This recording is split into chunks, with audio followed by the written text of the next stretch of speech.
आज बात कर रहे एक ऐसी हस्ती के बारे में जिनके नाम में ही उनकी पहचान है।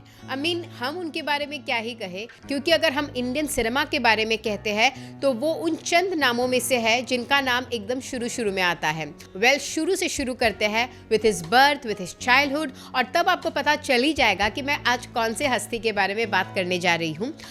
इनका जन्म हुआ था 2 नवंबर 1965 में in Delhi to a Muslim family. वो पले बड़े in the Rajendra Nagar area of Delhi, लेकिन लाइफ के जो शुरुआती 5 साल थे उन्होंने मैंगलोर में काटा था, और वो इसलिए क्योंकि उनके मैटरनल ग्रैंडफादर इफ्तिकार अहमद, जो कि गवर्नमेंट के एक बहुत बड़े इंजीनियर थे, वो उधर मैंगलोर के पोर्ट में पोस्टेड थे एज द चीफ इंजीनियर। उनके पापा का नाम है मीर ताज मोहम्मद खान एंड उनकी मम्मी का नाम है लतीफ़ फ़ातिमा।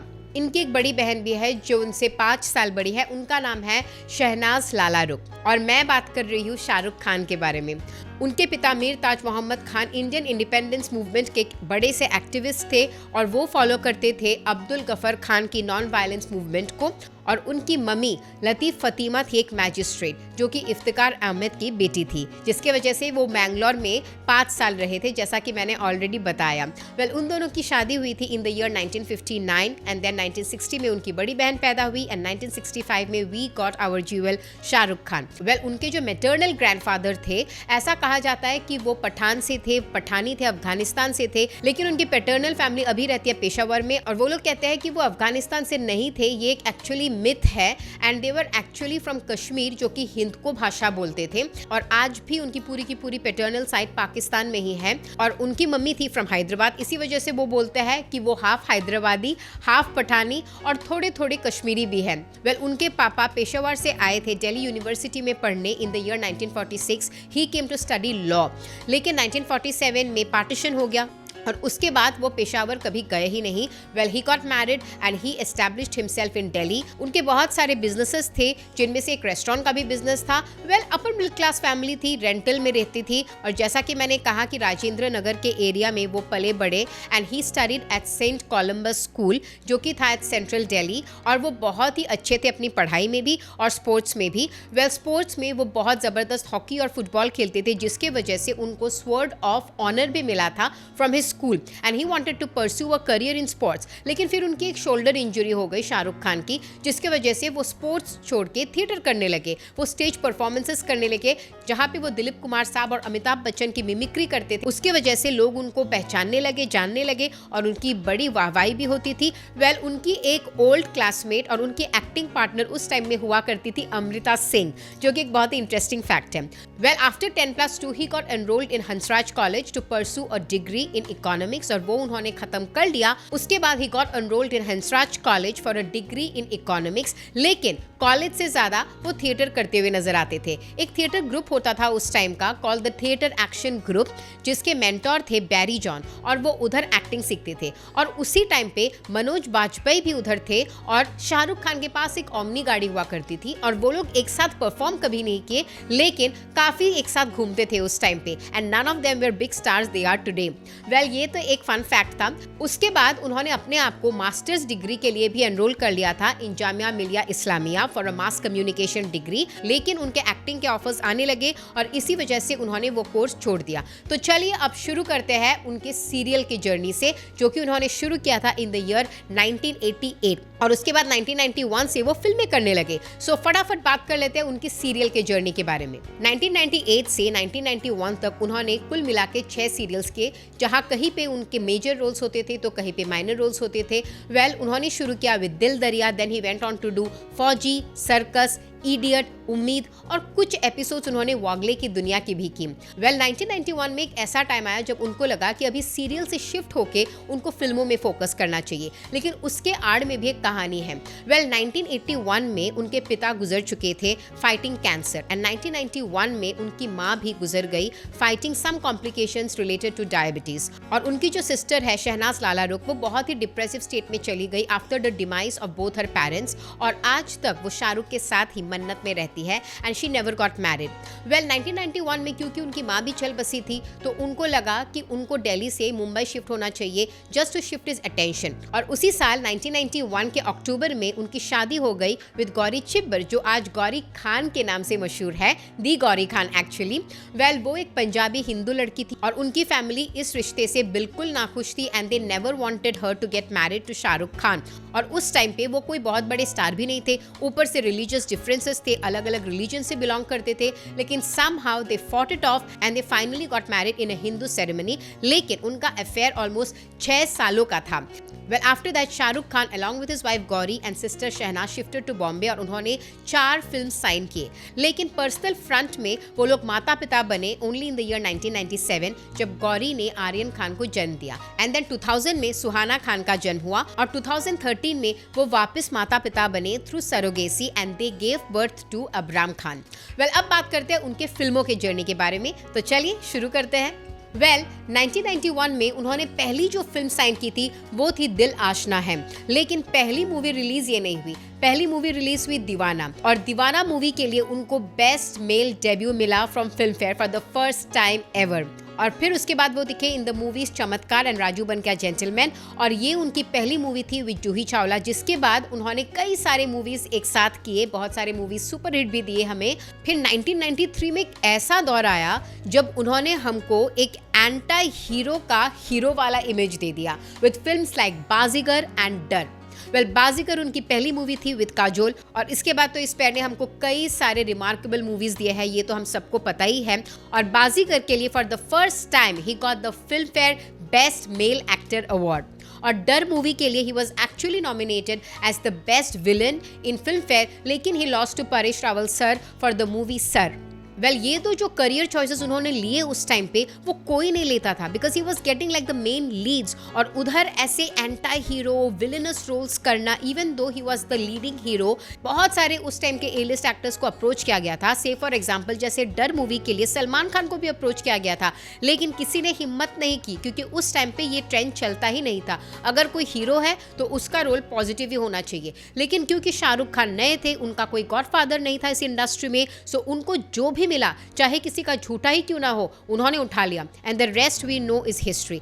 वेल जिन्होंने अपने करियर के शुरुआती तौर में ही इतने बड़े रिस्क लिए, जो कि उस टाइम पे कोई भी फंडा नहीं था, ये कोई ट्रिक नहीं था, कोई भी ट्रेंड नहीं था, तो उनके लिए खुदा तो छप्पड़ फाड़ के ही देंगे, और जो उनके साथ होता हुआ आज हम देख ही रहे हैं। वेल आफ्टर बाजीगर डर वो एक बहुत और भयानक मूवी में नजर आए इन द मूवी अंजाम, और इन सब मूवीज में he was playing this psycho maniac roles, जो कि फिजिकल रोल से ज़्यादा बहुत ही ज़्यादा विसरल, बहुत ही इमोशनल टर्बुलेंस या ह्यूमन इमोशंस पे बेस्ड थे, और इसी वजह से लोग उनको पसंद करने लगे, because he was defining the role and the image of hero in the Hindi film industry. वो एक रेवोल्यूशन ला रहे थे। और फिर एक मूवी थी by the name of Maya Memsaab, where he did a nude scene, लेकिन ऑब्वियसली वो सीन सेंसर हो गया, लेकिन उसके बाद उनको इतने बैकलैश मिले because he was like playing the leading hero almost, and he was like this conventional and traditional hero, वो कोई आर्ट फिल्म के हीरो तो थे नहीं, तो उन्होंने कान पकड़ लिया था कि अभी से ऐसे न्यूड सीन्स मैं नहीं करूंगा, और आज तक वो उस बात पे बरकरार है।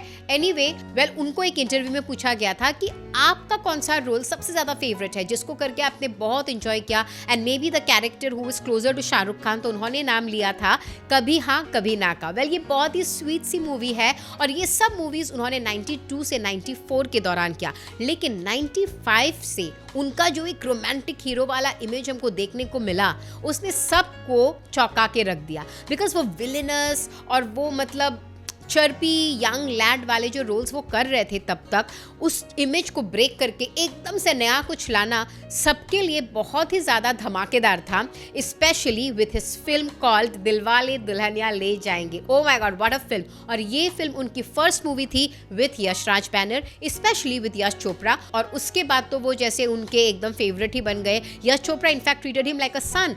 दिलवाले दुल्हनिया ने 1995 में बॉक्स ऑफिस रिकॉर्ड तो कई सारे तोड़े, बहुत सारे फिल्म फेयर अवार्ड्स और नॉमिनेशंस भी जीते इस मूवी ने, लेकिन सबसे ज्यादा हिस्टोरिक बात यह है इस मूवी की कि it is the longest running film in the history of Indian cinema. ये फिल्म आज भी शोकेस होती है एट मराठा मंदिर इन मुंबई। उसके बाद 1999 तक उन्होंने हमें कई सारे रिमार्केबल रोमांटिक हीरो वाले फिल्म्स दिए, जैसे कि फॉर एग्जांपल दिल तो पागल है, उसके लिए उनको अपना 3rd Filmfare best actor actor award मिला. And then he also gave us some amazing movies like Karan Arjun, Yes Boss, Kuch Kuch Hota है इन द ईयर 1998. और ये मूवी भी उनके लाइफ की एक ब्रेक थ्रू मूवी है जिसने बहुत सारे रिकॉर्ड तोड़े. और मज़ेदार बात ये है कि करण जौहर के साथ ये उनकी पहली फिल्म थी और ये ज़बरदस्त मूवी रही. वेल इसके बाद वो ऑल्सो दिखे इन द मूवी परदेस, जो कि यूएस में बहुत बड़ी हिट रही. People love this movie in the US. और आई थिंक परदेस के जो गाने हैं वो आज भी इतने रेलिवेंट लगते हैं और इतने कंटेम्प्रेरी लगते हैं आज भी. And then he was also seen in the movie Dil Se. अब दिल से मूवी मणिरत्नम की थी. वेल बॉक्स ऑफिस कलेक्शन उतना जबरदस्त नहीं था दिल से का, लेकिन उनको उनके रोल के लिए बहुत ज्यादा पसंद किया गया because it was a very different role from all the romantic hero movies that he was doing during that time. Well 1999 में उन्होंने और 2 मूवीज किए, फिर भी दिल है हिंदुस्तानी एंड बादशाह, जो कि उतनी हिट नहीं रही. वेल इन दोनों फ्लॉप मूवीज के बाद वो दिखे इन the movie Mohabbatein in the year 2000 and it was a remarkable movie with Amitabh Bachchan. और उसी साल उनकी और एक मूवी रिलीज हुई, कभी खुशी कभी गम, जो अगेन अमिताभ बच्चन जी के साथ था. और दोनों मूवीज ने जबरदस्त बॉक्स ऑफिस कलेक्शन किया. These two were also some of his breakthrough movies of his career. फिर बनी 2001 में Asoka and I personally love that movie. और फिर 2002 से 2013-14 तक ऑलमोस्ट उन्होंने हमको कई सारे जबरदस्त मूवीज दिए जहां पे वो सिर्फ रोमांटिक हीरो के तौर पे नजर नहीं आए बट अलग अलग कैरेक्टर्स में नजर आए. से फॉर एग्जांपल 2002 में वो दिखे in the very legendary amazing movie Devdas, जिसको डायरेक्ट किया था संजय लीला भंसाली ने. वेल ये मूवी उस टाइम की हाईएस्ट बजटेड मूवी थी and Devdas was a massive success. सबको बहुत पसंद आई थी Devdas. Again it was a costume drama film, period drama film. उसके बाद 2003 में उनकी फिल्म कल हो ना हो ने भी बहुत सारे रिकॉर्ड तोड़ दिए and personally it's one of my favourite movies. और ओवरसीज इस मूवी ने बहुत अच्छा बिजनेस किया था. And then he was seen in some other remarkable movies like say Paheli. Paheli was India's official entry to the Oscars at the 79th Oscars. और ये movie commercially उतनी हिट नहीं थी but it had a very interesting different story line Rani Mukherjee के साथ. And then उन्होंने रानी मुखर्जी के साथ चलते चलते भी किया. एंड उसके बाद वो दिखे इन 2005 हिट मूवी वीर ज़ारा. ये movie I think is one of my most favourite movies up till now. I mean What a lovely, beautiful love story. I think इतनी tragic love story उन्होंने पहले कभी नहीं की. Of course there was Devdas but it was a period drama. ये भी एक old times पे बेस्ड थी लेकिन ज़बरदस्त मूवी थी. I mean उसके गाने सुन लो लता मंगेशकर के आवाज़ में, इतने soulful, मतलब there are no words to describe. And I think Manoj Bajpayee के साथ की ही एक मूवी है जहां ये दोनों इतने सालों बाद एक साथ नजर आए थे. दो Manoj Bajpayee had only like a cameo appearance. और वीर ज़ारा ने भी अच्छा खासा बॉक्स ऑफिस कलेक्शन कर लिया था. इसके बाद वो दीपिका के डेब्यू मूवी में दिखे opposite Deepika in the movie Om Shanti Om. और ये उनकी पहली मूवी थी विद फराह खान ऑल्सो. और इस मूवी ने भी बहुत सारे रिकॉर्ड तोड़ दिए थे. And then he was seen in a very sweet love story again doing double role in a 2008 movie Rab Ne Bana Di Jodi. And this was Anushka Sharma's debut movie. तो आप सोच लो इन्होंने कितने सारे actresses, I mean hit actresses के साथ उनके डेब्यू मूवीज में काम किया है. वेल ये मूवी भी बहुत ज्यादा हिट रही एंड आई थिंक पर्सनली मुझे रब ने बना दी जोड़ी बहुत पसंद है because of its simplicity and sweetness, also the sweetness of both the characters. And then he did movies like Swades. Well Swades movie के लिए उनको बेस्ट एक्टर मिला again from Filmfare. And Swades was the first movie जो शूट किया गया था at NASA at the Kennedy Space Center in Florida. And I think personally Swades में मुझे बहुत पसंद है. I mean that was not like a romantic story at all. जो स्टोरी लाइन थी and the direction by Ashutosh Gowariker, remarkable, mind blowing, one of the most iconic films in the history of Indian cinema. और उन्होंने जो अपने quirks है शाहरुख खान के या जो उनका एक एक्टिंग स्टाइल है वो कुछ भी नहीं दिखा था in his portrayal of his character in the movie स्वदेश. और उसके बाद उन्होंने चक दे इंडिया में जो रोल किया था ना हॉकी कोच का as Kabir Khan, I think उस रोल ने तो बस दिल जीत लिया था. और वो एक्चुअली बचपन से हॉकी में इंटरेस्टेड भी थे, वो खुद हॉकी प्लेयर रहे भी हैं. इसी वजह से उनका ही कहना है जब वो चकदे का रोल प्ले कर रहे थे ना, a part of him was actually Shahrukh Khan playing the role. So वो एक्ट नहीं कर रहे थे, he was actually living one of his dreams. And I think Chak De is also such a beautiful story. और ये दोनों स्टोरी बिल्कुल ही उनके रोमांटिक इमेज के साथ नहीं जाती है या स्टोरी लाइन में कुछ भी ऐसा रोमांस नहीं है, हल्का फुल्का था जो कि बहुत ही स्वीट सा था. लेकिन आप सोचो बहुत रिमार्केबल आइकॉनिक मूवीज है ये सब. And then by the end of 2010 he did My name is Khan. and I'm not a terrorist. Again very different from what he has always been doing. इसमें उन्होंने एस्पर्जन सिंड्रोम का एक patient का role किया जो कि अमेरिका जाता है टू मीट इट्स प्रेसिडेंट, और फिर 9/11 के अटैक्स पे भी बेस्ड है। काजोल के साथ ये मूवी थी और उनके रोल को बहुत पसंद किया था। एंड उन्होंने खुद कहा था कि उन्होंने बहुत सारे मूवीज, डॉक्यूमेंट्रीज, पेशेंट्स के साथ टाइम बिताए to work on this role, क्योंकि बहुत ही चैलेंजिंग रोल था उनके लिए एंड ही डिडंट वांट कि ये स्टीरियोटिपिकल लगे, सो उन्होंने बहुत मेहनत की थी इस रोल के लिए। Well, my name is Khan भी बहुत हिट मूवी रही and then he was seen in उस टाइम के one of the highest budgeted movie में जिसका नाम था रावण। अब ये मूवी इतनी फ्यूचरिस्टिक थी, गाने, करीना के costume, O my God, love it. I mean like ये गाना, ये फिल्म इतनी ज़्यादा मतलब अहेड ऑफ इट्स टाइम थी कि शायद लोगों को उस टाइम पे उतना समझ में ही नहीं आया, but again it was Shahrukh Khan, so he had to take the risk and I think it was a wonderful movie. और डायरेक्ट किया था अनुभव सिन्हा ने। आप सोच लो, मतलब जो इंसान आर्टिकल 15 जैसी मूवी या मुल्क जैसी मूवी डायरेक्ट करता है, उन्होंने रावण डायरेक्ट की थी and it was like an amazing movie. Story line भी बहुत इंटरेस्टिंग सा था and then he was also seen in other hit movies like say for example Chennai Express with Deepika Padukone, with Rohit Shetty and then again Happy New Year with Farah Khan again. और ये सारे movies ही जबरदस्त blockbuster hit movies रही, कमर्शियल सक्सेस रही। और उसी बीच में उन्होंने हमको एक नेक्स्ट बहुत सुपर रोमांटिक, जो 2000 फील वाला रोमांस था उनका, वो रोमांटिक हीरो वाला इमेज था, वैसी टाइप की एक movie they the in the year 2012, जो कि यश चोपड़ा की लास्ट डायरेक्टेड मूवी थी एंड इट्स नेम वाज जब तक है जान। और उसमें ही was scene opposite Katrina Kaif and Anushka Sharma. Well, without any on screen kisses वो एक रोमांटिक, सुपर रोमांटिक हीरो बन गए थे in the Indian film industry. उनसे बड़ा रोमांटिक हीरो कोई है ही नहीं। लेकिन 2012 में उनका वो ऑन स्क्रीन किस ना करना वाला फंडा टूट गया, क्योंकि यश चोपड़ा जो उनके फादर फिगर जैसे थे, उन्होंने उनको रिक्वेस्ट किया कि इस मूवी में they have to have an on screen kiss with his leading lady Katrina Kaif. So his first on screen kiss was actually in Jab Tak है जान, और ये यश चोपड़ा की भी लास्ट मूवी थी एज आई सेड। फिर एक ऐसा दौर आया when he started taking more risks और ज़्यादा एक्सपेरिमेंट करने लगे, लेकिन मूवीज उतनी नहीं चली, but that's okay. At least he tried and experimented being that a star that he is. उनको ज़रूरत नहीं थी, फिर भी he did that, which I applaud him for movies like Fan, Zero, Harry met Sejal, then Raees. लेकिन ये सारे मूवीज बॉक्स ऑफिस कलेक्शन नहीं गार्नर कर पाई और कमर्शियली अनसक्सेसफुल रही, फ्लॉप हो गई। एंड देन उन्होंने भी एक पॉज ले लिया और कुछ ऐसे लाइफ में भी उनके उथल पुथल आए। When his son Aryan also had like two major controversies. एक तो उनका कुछ MMS लीक हो गया था, जो कि सही है या गलत है पता नहीं, and then he was also caught in some drug racket, और इन्हीं सब में वो बहुत ज़्यादा उलझ गए थे and his health was also deteriorating a bit, तो उन्होंने थोड़ा सा ब्रेक ले लिया। लेकिन after Covid he was back with a bang and he gave like the second and highest grocer Indian films ever made, and that was जवान and Pathan. जवान थी एटली की एंड पठान है YRF स्पाई यूनिवर्स की one of the movies, and अभी वो पठान 2 के लिए भी शूट कर रहे हैं। वेल, दोनों मूवीज ने बॉक्स ऑफिस में $10 बिलियन का बिजनेस किया। And then he also did the movie Dunki, जो कि हिट मूवी रही, इतनी हिट नहीं जितनी की जवान या पठान थी, लेकिन फिर भी Dunki also made a box office collection of around $4 billion. And now he is also shooting another movie called King, जो कि सुहाना खान के साथ वो कर रहे हैं। वेल, सुहाना खान ने अपनी एक्टिंग डेब्यू कर ली है विद द मूवी आर्चीज, और आर्यन भी अपना डायरेक्टोरियल डेब्यू कर रहे हैं विद अ सीरीज, जहां पे दिखेंगे हमको बॉबी देओल भी।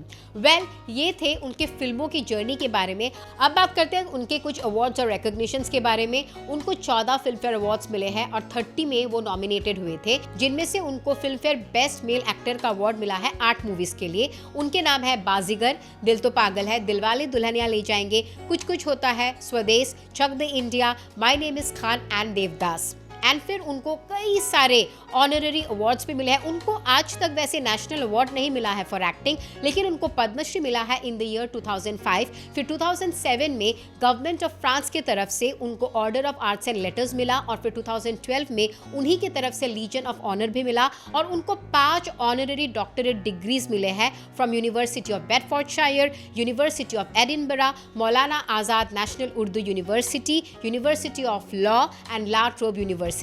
And then now let us talk about some of his appearances in TV after doing films. Well, वो बहुत सारे शोज में एज अ होस्ट नजर आए, जैसे कि उन्होंने KBC का एक सीजन होस्ट किया था। फिर एक और शो आता था, एक रियलिटी शो जिसका नाम था क्या आप 5वीं पास से तेज हो, उसमें भी वो बतौर होस्ट नजर आते थे। And then he was also seen as a जज in lot of other reality shows and beauty pageants. Well, he has work for brands like Myntra, Muthoot, Pepsi, ICICI, Nokia, Byju's, etc. and many more. Well, उनके खुद के businesses भी है। Say for example, उन्होंने एक business तो बंद कर दिया था after he produced Ahsoka, जैसे मैंने पहले ही कहा, but Dreams Unlimited बाद में हो गई थी Red Chillies Entertainment, और वो आज भी उसके co-owner है along with Juhi Chawla and her husband Jay Mehta and his wife Gauri Khan। और Red Chillies Entertainment बहुत सारे movies produce करती है, so it's a production company, and along with Red Chillies Entertainment, he also owns an IPL brand जिसका नाम है Kolkata night Riders. और Kolkata night Riders ने 2024 में भी जीत लिया, और उन्होंने IPL में कई बार परफॉर्म भी किया है, और 2012 और 14 में कोलकाता नाइट राइडर्स ने जीता भी था cup, along with his friends again Juhi Chawla and her husband Jay Mehta। Well, इसके अलावा उनके बहुत सारे प्रॉपर्टीज है। Say for example, मन्नत के बारे में तो पता ही है, which is almost like a 400 crore property। He has a lavish house at Palm Jumeirah, Dubai, and he also has a very big mansion in London। And then he's also known for many philanthropic works, जैसे कि वो बहुत सारे जगहों पे disaster reliefs देते हैं whenever there is one। He also gives health aids to people, and UNESCO की तरफ से उनको award भी मिला है for supporting children's education। World Economic Forum की तरफ से उनको Crystal Award मिला है for supporting and advocating children's and women's rights in India।